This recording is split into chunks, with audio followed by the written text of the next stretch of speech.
할렐루야. 이 말씀을 깨닫는 지혜와 응답받는 기도의 은총이 오늘 우리에게 넘치게 될 줄을 믿습니다. 여러분, 우리가 인생을 살아가다 보면은 생기는 여러 가지 문제들이 있는데 그 중에 하나가 또 뭐냐면 오해라는 문제가 있습니다. 그래서 이 오해가요, 이 가족 안에서도 오해가 있고, 그래서 부부 사이에, 부모와 자녀 사이에, 그다음에 우리의 일터, 이 회사, 직장, 그리고 사람과 사람 사이의 관계에서도 이 오해가 발생합니다. 그래서 오해가 막 쌓이다 보면은요, 이 오해는 관계가 단절돼 버리죠. 그래서 뭐 가정이 깨어지기도 하고, 회사 생활은 직장 안에서도 이 오해가 막 극단적인 결과를 초래하는 일들이 일어나는 것을 우리가 경험하게 됩니다. 오늘 이스라엘 민족과 그 민족 사이에도 이 오해로 인한 문제가 발생합니다. 어떤 문제인지 우리가 한번 살펴볼 건데요. 1절에 보시면 여호수아가 르우벤과 갓과 므낫세 사람들을 불렀다라고 이야기를 하죠. 이 르우벤과 갓과 므낫세는 우리가 이스라엘의 이 정복 전쟁의 지도를 살펴보면은 여러분들이 기억하시면 되는데, 요단 동편과 요단 서편이 있어요. 하나님이 약속하신 땅은 어떤 땅이에요? 요단 서편의 땅입니다. 그런데 요단 동편을 먼저 요단을 건너기 위해서 요단 동편을 어쩔 수 없이 정복해야 하는 상황이 발생해요. 그리고 여기를 정복했는데 여기가 딱 보니까 양도 치기 좋고 먹고 살기 좋은 땅이야. 그러니까 이스라엘의 가장 강대했던 세 지파가 요청을 합니다. 르우벤과 갓과 므낫세 지파가 요청을 하는 거죠. 여기가 우리의 양과 염소, 이 소를 돌보기에 괜찮은 지역 같은데 우리한테 내어달라. 그때 모세가 어떻게 하냐면요, 그들에게 내어줍니다. 대신에 이제 조건을 걸죠. 너희는 이스라엘 이 가나안 정복 전쟁의 선봉에 너희들이 서서 이 전쟁의 임무를 끝까지 완수해라. 우리가 그러겠다. 그래서요, 그 땅을 기업으로 받고 이 땅을 이 가나안 정복 전쟁의 선봉에 서서 르우벤과 갓과 므낫세 지파가요, 선봉에 서서 이 전쟁을 잘 임무를 완수합니다. 그리고 이제 땅의 분배가 다 끝난 시점에서 우리는 이제 우리의 기업으로 돌아가겠다라는 거죠. 그때 이제 여호수아가 그들을 불러서 축복을 하는데, 우리가 여기 보시면은 3절에 보세요. 오늘까지 날이 오래도록 너희가 너희 형제를 떠나지 아니하고 오직 너희 하나님 여호와께서 명령하신 그 책임을 지키도다. 이 정복전쟁의 선봉에 서서 이 임무를 잘 완수를 했다는 거죠. 그 다음에 이 5절에 보시면 오직 여호와의 종 모세가 너에게 명령한 명령과 율법을 반드시 행하여 너희의 하나님 여호와를 사랑하고 그의 모든 길로 행하며 그의 계명을 지켜 그에게 친근히하고 너희의 마음을 다하며 성품을 다하여 그를 섬길지니라 하고, 하나님 잘 섬기라는 거예요. 이거는 모세가 죽으면서도 남기는 유언, 여호수아가 그 사역을 시작하면서도 남기는 이 메시지, 그리고 여호수아의 계속된 이스라엘 이끄는 그 리더십에서요, 계속해서 발현되는 메시지예요. 이건 이스라엘 백성들에게 굉장히 중요한 문제라는 거죠. 그런데 문제가 생깁니다. 어떤 문제가 생기냐면은, 여러분 10절 보세요. 르우벤 자손과 갓 자손과 므낫세 반지파가 가나안 땅 요단 언덕가에 이르자 거기서 요단가에 제단을 쌓았는데 보기에 큰 제단이었더라. 이 세 지파가 돌아가면서 뭐합니까? 요단 언덕가에다가요, 큰 제단을 쌓았다는 거예요. 큰 제단을. 그래서 11절에 이스라엘 자손이 들은즉 이르기를 르우벤 자손과 갓 자손과 므낫세 반지파가 가나안 땅의 맨 앞쪽 요단 언덕가 이스라엘 자손에게 속한 쪽에 제단을 쌓았다 하는지라. 그리고 12절에 이스라엘 자손이 이를 듣자 곧 이스라엘 자손의 온 회중이 실로에 모여서 그들과 싸우러 가려 하니라. 여러분, 이게요, 르우벤과 갓과 므낫세가 가다가요, 요단 근처에다가 옆에다가 제단을 크게 쌓는 거야. 근데요, 그 소문이 이제 여기 요단 서편에 사는 나머지 지파들 귀에 들어간 거죠. 그랬더니 난리가 난 거예요. 야, 저놈들이 제단을 쌓았어. 제단을 쌓았다고? 그 제단 왜 쌓았지? 야, 쟤네 우상 숭배하려나 보다. 쟤네 이 가나안 문화에 노출됐나 보다. 지금 이스라엘 백성들은요, 한참 영적으로 민감할 때예요. 그래가지고요, 우리가 이 가나안 땅에 어떻게 들어왔는지 알지 않냐? 여러분, 성경의 역사를 쭉 거슬러서 올라가면요, 이스라엘 출애굽의 역사를 거슬러 올라가면 이스라엘은요 우상 숭배하면은 어떻게 돼요? 이 민족이 발칵 뒤집어질 정도로 엄청난 큰 문제들이요 그들에게 발생하는 거예요. 우리가 잘 아는 시내산에서 이 우상을 숭배하는 사건들도 있죠. 그 다음에 이 바알볼에서 우상을 숭배하는 그런 사건들도 있었죠. 그 다음에 이 여리고성을 정복하고 아이성을 정복하는 그 과정에서도 하나님 앞에 거룩하지 못했을 때, 정직하지 못했을 때 이 아이성 문제도 있었고 여러 가지 문제들이 있었단 말이에요. 그러니까 이스라엘은 영적으로 민감할 수밖에 없어요. 그런데 쟤들이 가다가 제단을 쌓았다니까 이 가나안을 때려 부시면서요, 가나안을 정복하면서요, 이스라엘이 눈으로 보고 귀로 들은 게 뭐예요? 가나안 땅에 살고 있는 수없이 많은 우상과 그들이 우상을 행하는 그 방법들, 여러분 그런 거 보잖아요. 여러분 이게요 나중에요 이 가나안 정복 시대 이후에 이 이스라엘 왕조가 이제 세워졌을 때도요 그 가나안 땅에 사는 우상을 섬기는 풍습들이 사라지지 않아요. 그대로 그들에게 있어요. 여러분 그런데요 어마어마해요. 우리가 나중에도 살펴볼 기회가 있으면 살펴보겠지만, 여러분 막 사람을 그냥 삶아서 이거를 끓여서 이 어린 아이를 생각해 보세요. 이 어린 아이를 우리 장자가 예모야. 이 장자가 막 지섭이 막 근데 이런 아이들을요 막 불이 막 타오르는 길을 만들어 갖고 지나가라고 하는 거예요. 여러분 그거 못 지나가. 어른도 못 지나가면 가다가 타 죽는 거예요. 그런데요 그거를 내어주는 거를요 이 신이 이렇게 내어줌으로 신이 우리를 평안케 하고 농사도 잘 되게 하고 여러분 이 가정을 복되게 할 거라고 믿고요, 그런 일들을 행하던 땅이 이 가나안 땅이에요. 그거를 눈으로 다 보고 귀로 듣고 여러분 다 이스라엘 백성들이요 너무나도 충격을 받았잖아. 그런데 쟤들이 가다가 여기다 제단을 쌓았다니까 혹시나 하는 마음에요 웅성웅성하면서요, 야 가서 저놈들을 다 때려 죽여버리자. 지금 그런 마음이 생겨버린 거예요.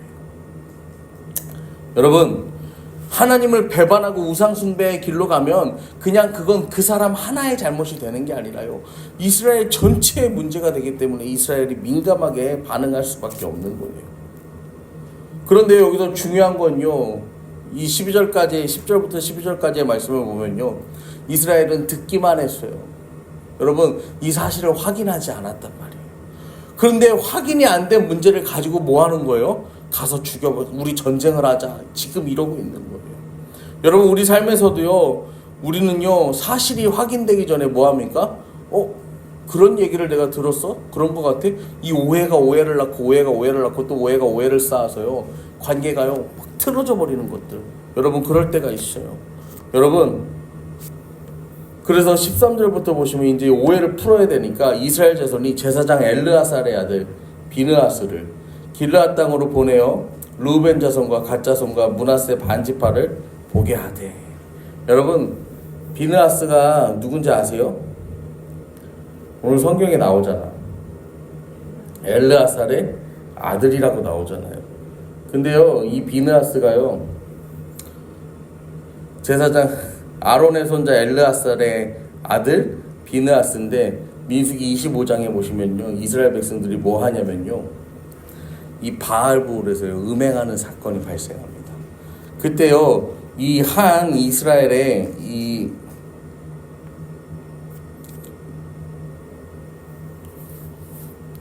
한 이스라엘의 지도자라고 할 수 있죠. 이 지도자가 뭐 하냐면은 이 미디안 여인을 데리고 그들의 형제에게 와요. 그래서 이게 뭐냐면은 온 회중이 보는데 이 미디안 여자, 이 우상 숭배하는 그 여자를 데려다가 이 천막에서 뭐 하냐면 음행을 하는 거야. 그러니까 이 엘르아살의 아들 비느하스가 보고요 회중 가운데 일어나서 손에 창을 들고 그 이스라엘 남자를 따라서 그 막사에 들어가서요 남자와 그 여인의 배를 꿰뚫어서 두 사람을 죽입니다. 그 일이 있을 때 이스라엘 백성들이 음행해서 이 연병이 이스라엘 자손에게 퍼졌었는데 그 연병이 그치는 사건이요 발생해요. 그러니까 이 비느하스라는 사람은요 어떤 사람이냐면은 이스라엘 백성들이 영적으로 굉장히 문제가 있던 그 시기에 의연하게 정말 하나님의 그 분노와 이 마음을 가지고 일어나서요 이스라엘 백성들을 이 영적인 타락에서 어떻게 보면 구해낸 그런 하나님의 사람 제사장이죠. 그러니까 지금 이 문제에서도 비느하스가 전면에 나서는 거예요. 비느하스를 길앗 땅으로 보내는 거야. 지금으로 하면 이제 뭐 그런 거죠. 완전 이단 감별사죠. 이제 비느하스가 막 가는 거야. 무슨 마음으로 갔을지 모르겠는데 가서 르우벤 자손과 갓 자손과 므낫세 반지파를 이제 보게 하는 거야. 그러면서 혼자 가면 안 되고 이스라엘 각 지파에서 한 지도자씩 10 지도자를 세워서 같이 가는 거예요. 자, 그들이 그 땅에 가서 이제 그들과 이야기합니다. 15절에 여호와의 온 회중이 말하기를 너희가 어찌하여 이스라엘 하나님께 범죄하여 오늘 여호와를 따르는 데서 돌아서서 너희를 위하여 제단을 쌓아 너희가 오늘 여호와께 거역하고자 하느냐. 야, 니네 제단 왜 쌓았어? 이거 우상 숭배하려고 쌓은 거야? 이러면서 막 묻는 거죠. 17절에 부올의 죄악으로 말미암아 여호와의 회중에 재앙이 내렸으나 오늘까지 우리가 그 죄에서 정결함을 받지 못하였거늘 그 죄악이 우리에게 부족하였소. 너희가 지금 이렇게 하냐. 지금 이 말하는 게 뭐냐면 죄악이 우리에게 부족하다는 게 아직 우리가 그 죄를 다 씻지도 못했는데 지금 이러한 제단을 쌓는 이 일이 왜 일어난 거냐. 지금 막 이야기를 하는 거예요. 그래서 19절에서도요. 너희의 소유지가 많이 깨끗하지 아니하거든 여호와의 성막에 있는 여호와의 소유지로 건너와 우리 중에서 소유지를 나누어 가질 것이니라. 오직 우리 하나님 여호와의 제단 외에 다른 제단을 쌓음으로 여호와를 거역하지 말며 우리에게도 거역하지 말라. 여러분, 굉장히 은혜로운 말씀이에요. 이 말씀이. 너희가 혹시 우상에 물들었으면 이 땅 버리라는 거야. 그리고 요단 서편으로 건너. 그러면은 우리 나머지 10지파가 뭐 하겠다는 거예요? 너희를 위해서 너희가 살 땅을 기꺼이 내어주겠다 라는 거예요. 영적으로요, 병들어가는 이 이웃을요 어떻게 하는 거예요? 그냥 두고 보지 않는 거예요. 내 것을 내어주면서 내가 헌신하면서요 너를 위하여서 내가 기꺼이 내어주겠다라는 그 믿음의 고백이요 여기에서 막 나오지 않습니까? 정말로 너무 목이 메이고 가슴이 뜨거워지는 그런 표현들. 그런데요 21절에 보시면은 르우벤 자손과 갓 자손과 므낫세 반지파가 이스라엘 천천의 수령들에게 대답하여 이르되 전능하신 자 하나님 여호와께서 하시나니 이스라엘도 장차하리라. 이 일이 만일 여호와를 거역함이거나 범죄함이거든 주께서는 오늘 우리를 구원하지 마시옵소서. 우리가 제단을 쌓은 것이 돌이켜 여호와를 따르지 아니하려 함이거나 또는 그 위에서 번제나 소제를 드리려 함이거나 또는 화목 제물을 드리려 함이거든 여호와는 친히 벌하시옵소서. 이야기하는 거예요. 우리는 하나님을 거역하려는 게 아니라 사실 24절에 우리가 목적이 있어서 그랬다는 거예요. 목적이 있어 이렇게 행했는데 후일에 너희 자손이 우리 자손에게 말하여 이르기를 너희가 이스라엘 하나님 여호와 무슨 상관이 있느냐 할 때 25절에 너희 르우벤 자손 갓 자손아 여호와께서 우리를 너희 사이에 요단으로 경계를 삼으셨나니 너희는 여호와께 받을 분깃이 없느니라 하여 너희 자손이 우리 자손에게 여호와 경외하기를 그치게 할까 하여. 여러분 이게 뭐냐면은 우리는 요단 동편에 살잖아. 근데 요단 서편에 니들이 살고 실로도 거기에 있고 우리가 요단 동편에서 서편으로 가기가 쉽지 않으니까 혹여라도 나중에 시간이 흘렀을 때 지금이야 우리가 이렇게 잘 지내지만 시간이 흘렀을 때 어떻게 될지 모르잖냐. 니네가 우리랑 무슨 상관이 있냐. 우리랑 같은 민족이라고? 우리가 그렇게 너희들이 인정하지 않으면 어떡하냐. 여러분 제가요 그래서 이걸 생각해보니까 여러분 6촌은요 먼 사이예요 가까운 사이예요? 4촌 5촌 6촌 가까워요 멀어요? 6촌 가까워. 근데 요즘 애들이 이제 크면요 6촌은 어떻게 될까요? 6촌은 멀어. 옛날에는 6촌이면은 우리 옆집 살던 4촌이 6촌이요. 근데 지금 이제 시대가 넘어가면 6촌은 생전 얼굴도 못 보는 사람이 돼버린 게 6촌이요.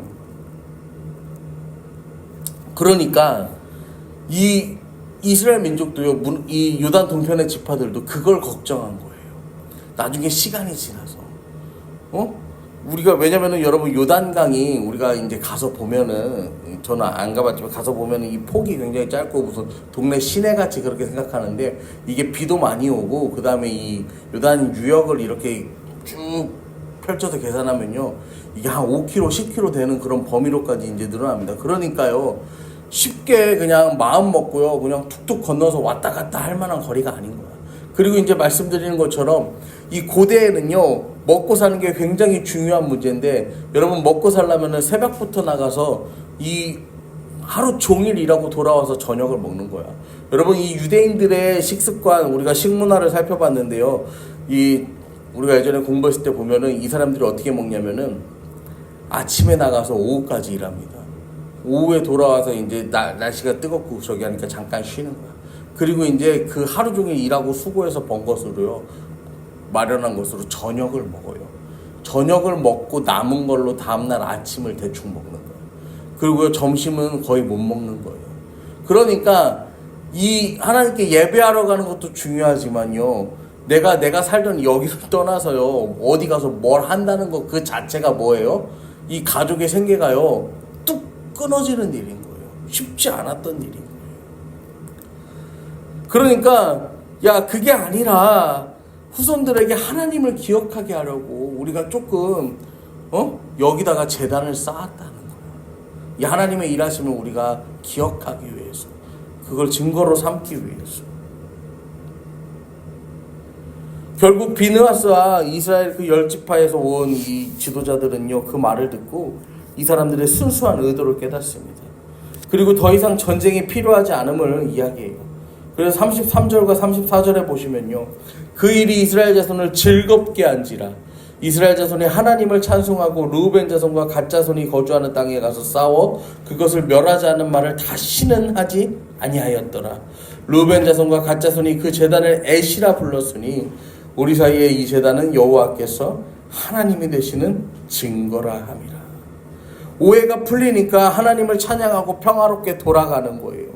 여러분 우리도 종종 이 오해 때문에요 문제가 생긴다고 아까 말씀을 드렸잖아요. 그래서 오해를 풀기 위해서는요 직접 듣고 대화하는 게요 굉장히 중요해요. 여러분 그래서 우리 사랑하는 성도 여러분들은 세상을 살아가면서요 여러분 이 오해를 쌓고 오해를 낳지 않기 위해서 여러분 이 듣기만 하고 바로 판단하지 마시고 이 비느하스와 그 대표단들이 그랬던 것처럼 감정적으로 대응하는 것이 아니라 신중하게 이성적으로 또 대응하시고 교회 안에서도 그러한 문제가 발생했을 때 여러분 이스라엘 지파들이 서로를 배려하는 마음으로 해결책을 찾잖아요. 기꺼이 우리 땅으로 넘어오라고. 그런 것처럼요 문제를 해결할 때 극단적 방법이 아니라 사랑과 이해의 자세로 접근할 수 있는 저와 여러분 되기를 소망합니다. 왜냐하면 그 모든 이 사랑과 겸손과 여러분 이 이해와 배려해 보는 누가 보이셨어요? 예수님께서 우리에게 허락하신 은혜이기 때문이에요. 예수님은요 우리와 하나님 사이의 갈등과 분열을요 십자가의 사랑으로 회복하셨어요. 여러분 지금 우리의 삶 속에서도요 깨어진 것이 있고 끊어진 것이 있고 부족한 것이 있고 오해가 있다면 오늘 이 시간 이 새벽에 기도하세요. 오직 예수 그리스도의 그 십자가 사랑의 은혜가 내 삶에 충만케 하시고 그 십자가 사랑의 능력으로 말미암아 이것들을 회복하고 새롭게 하는 시간 되게 하여 주시옵소서. 우리 이 시간 함께 오늘도 우리에게 허락하신 이 주님의 말씀 이 은혜를 붙들고 기도하며 나아가시겠습니다.